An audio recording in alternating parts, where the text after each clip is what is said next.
നട്ടുച്ചക്ക് വണ്ടി ഓടിച്ചോടിച്ചെന്റെ ഫേസ് വേറെ കളറും കൈ വേറെ കളറും ആയി. ഫേസിൽ ക്രീം അടിക്കണ്ടോ എന്നുള്ള ക്വസ്റ്റ്യൻസ് വരെ കേൾക്കൽ തുടങ്ങി ഗൈസ്. അങ്ങനെ ഞാൻ കണ്ടെത്തിയൊരു സൊല്യൂഷൻ ആട്ടോ ഇത്. അങ്ങനെ കുറച്ച് കാലത്തെ ഇടവേളകൾക്ക് ശേഷം ഞാനിതാ വീണ്ടും മേക്കപ്പ് ആർട്ടിസ്റ്റായി വന്നിരിക്കുന്നു ഗൈസ്. നമ്മുടെ ഷോപ്പിന്റെ ഓണർ റിലേറ്റീവ് തന്നെയാണ് കേട്ടോ ബ്രൈഡ്. അങ്ങനെ ഞാൻ ഈ സങ്കടപ്പെട്ടിരിക്കുന്ന വേറെ ഒന്നുമല്ല കേട്ടോ.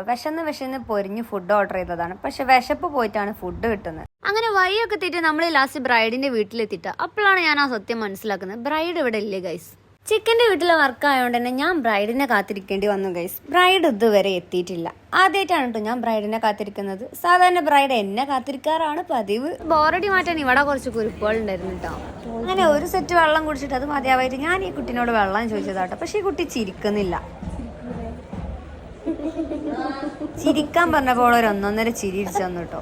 അങ്ങനെ ബോറടിച്ചിരുന്നപ്പോഴാണ് ഈ ആളിന്റെ കയ്യിൽ കിട്ടുന്നത് കേട്ടോ. പിന്നെ ഒരു ബോറടി ഞാൻ അറിഞ്ഞില്ല ഗൈസ്.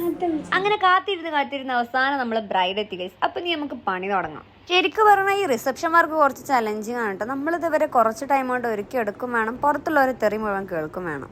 അങ്ങനെ വർക്ക് കഴിഞ്ഞാൽ പിന്നെ ആദ്യത്തെ ലക്ഷ്യം നമ്മുടെ ഫുഡാണ് കേട്ടോ. അങ്ങനെ ഫുഡൊക്കെ കഴിച്ച് വയറ് ഫുള്ളാക്കി. അപ്പൊ നമ്മൾ ബ്രൈഡിന്റെ ഫൈനൽ ലുക്ക് കാണണ്ടേ. അപ്പൊ ഇതാണ് ഗൈസ് നമ്മുടെ ബ്രൈഡിന്റെ ഫൈനൽ ലുക്ക്.